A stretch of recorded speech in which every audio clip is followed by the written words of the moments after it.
कुछ समय पहले इंडियन एजुकेशन में एक नाम ने बिजली भर दी थी, बायजूस। इसने लर्निंग में क्रांति लाने का वादा किया था।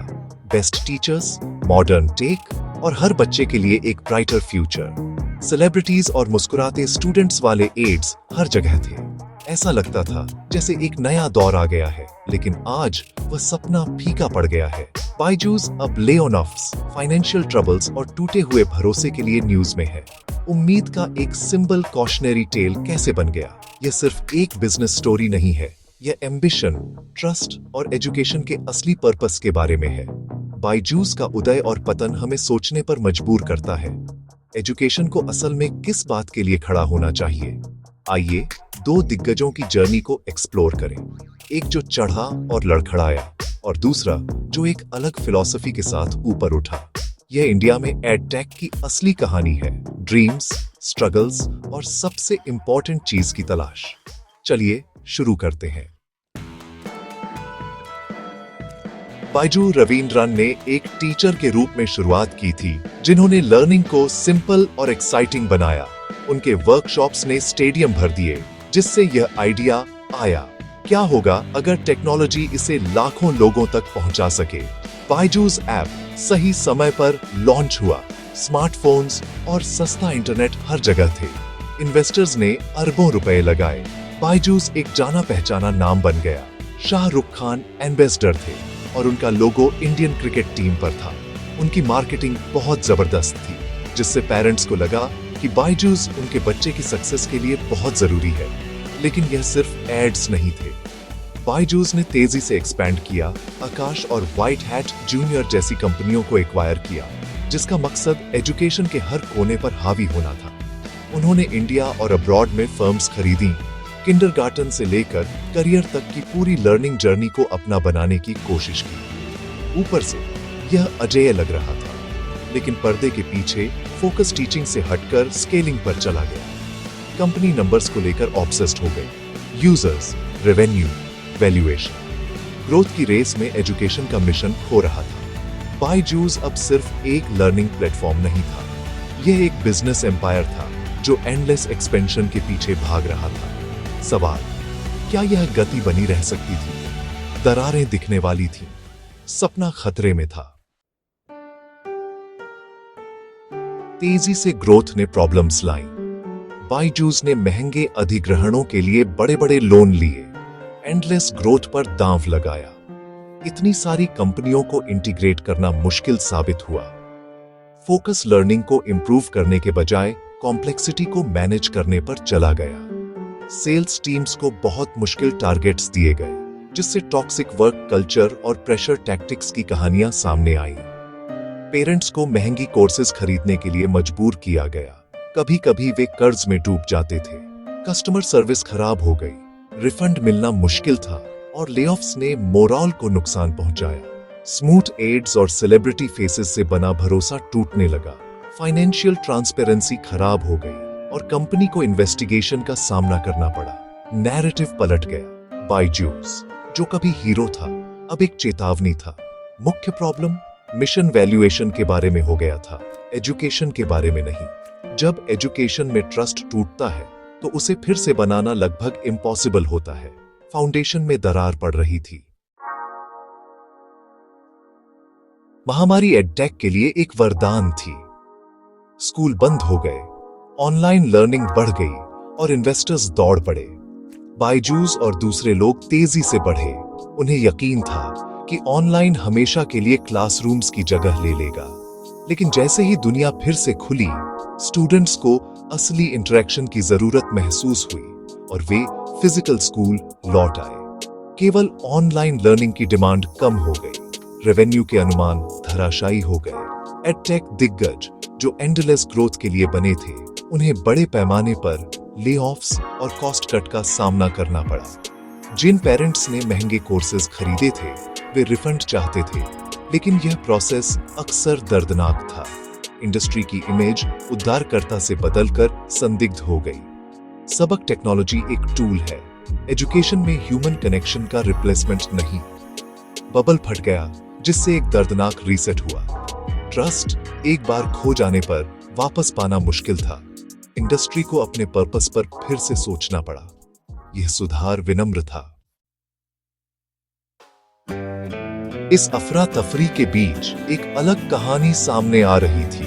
अलख पांडे, प्रयागराज के एक पैशनेट टीचर, ने YouTube पर फिजिक्स वाला शुरू किया। कोई फैंसी स्टूडियो नहीं, बस एक व्हाइट बोर्ड और एक मिशन, सभी के लिए क्वालिटी एजुकेशन को एक्सेसिबल बनाना। उन्होंने सिंपल लैंग्वेज में पढ़ाया, उन स्टूडेंट्स से कनेक्ट किया जो महंगे कोचिंग का खर्च नहीं उठा सकते थे। उनके फ्री वीडियोस वायरल हो गए, जिससे ट्रस्ट और एक लॉयल फॉलोइंग बनी। स्टूडेंट्स और चाहते थे structured courses, test, doubt solving. High fees charge करने के बजाय अलख ने PW ऐप लॉन्च किया, जिसमें पूरे साल के कोर्सेज बहुत कम कीमत पर थे। यह एक क्रांति थी, किफायती, हाई क्वालिटी एजुकेशन सभी के लिए। उनकी अप्रोच उनके अपने स्ट्रगल्स और स्टूडेंट्स के प्रति सहानुभूति से बनी थी। PW सिर्फ एक बिजनेस नहीं था, यह एक कम्युनिटी थी। स्टूडेंट्स को महसूस हुआ कि उन्हें देखा, सुना और सपोर्ट किया जा रहा है। बात ऑर्गेनिकली फैल गई, कोई बड़ी मार्केटिंग नहीं, सिर्फ असली इम्पैक्ट। यह ऑथेंटिसिटी PW के उदय की फाउंडेशन बन गई। फिजिक्स वाला क्यों सफल हुआ जहां दूसरे लड़खड़ा गए?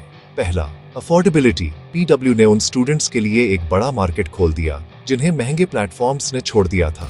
दूसरा, ट्रस्ट, जो सालों की फ्री हाई क्वालिटी टीचिंग से बना था, सेलिब्रिटी एड्स से नहीं।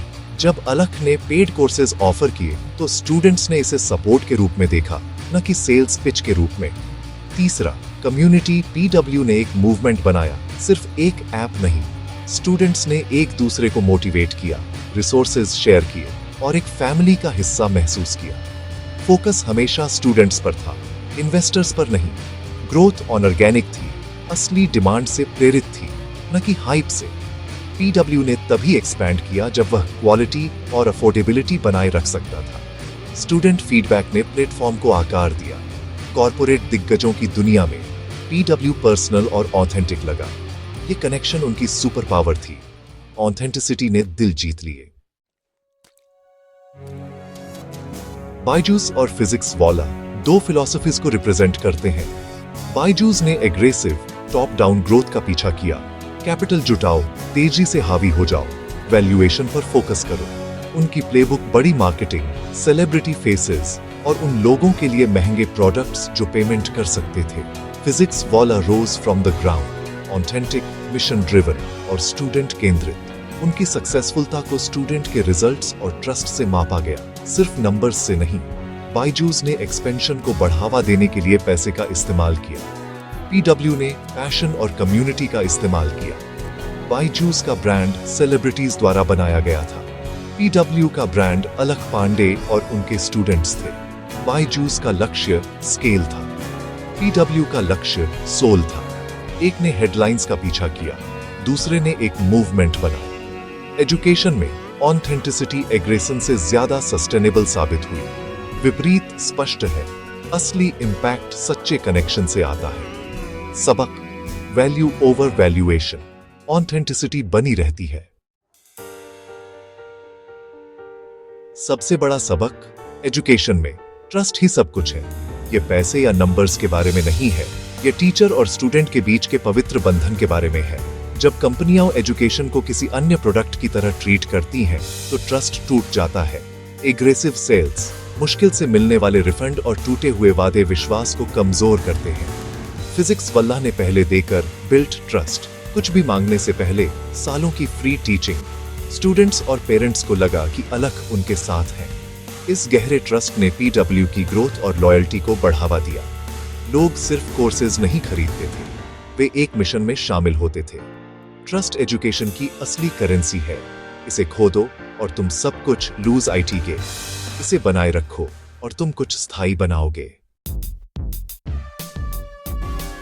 तो एजुकेशन में सच्ची सक्सेसफुलता क्या है? यह अरबों डॉलर के वैल्यूएशन या हेडलाइंस नहीं है, यह असली जिंदगियों पर पड़ने वाला इम्पैक्ट है। जब एक स्टूडेंट समझता है तो उसकी मुस्कान, एक पेरेंट का प्राइड, एक युवा दिमाग का सशक्तिकरण। फिजिक्स वाला ने साबित किया कि आप अच्छा भी कर सकते हैं और सफल भी हो सकते हैं। मिशन को पैसे से ऊपर रखकर। एक कम्युनिटी बनाओ, असली प्रॉब्लम सॉल्व करो और सक्सेसफुलता अपने आप मिलेगी। टेक्नोलॉजी सिर्फ एक टूल है, असली जादू टीचर स्टूडेंट कनेक्शन है। सबसे मजबूत एम्पायर ट्रस्ट और साझा सपनों पर बनते हैं। जब एजुकेशन एक मिशन होता है, सिर्फ एक बिजनेस नहीं, तो आप एक लेगेसी बनाते हैं। यही क्रांति इंडिया को चाहिए। आसान है,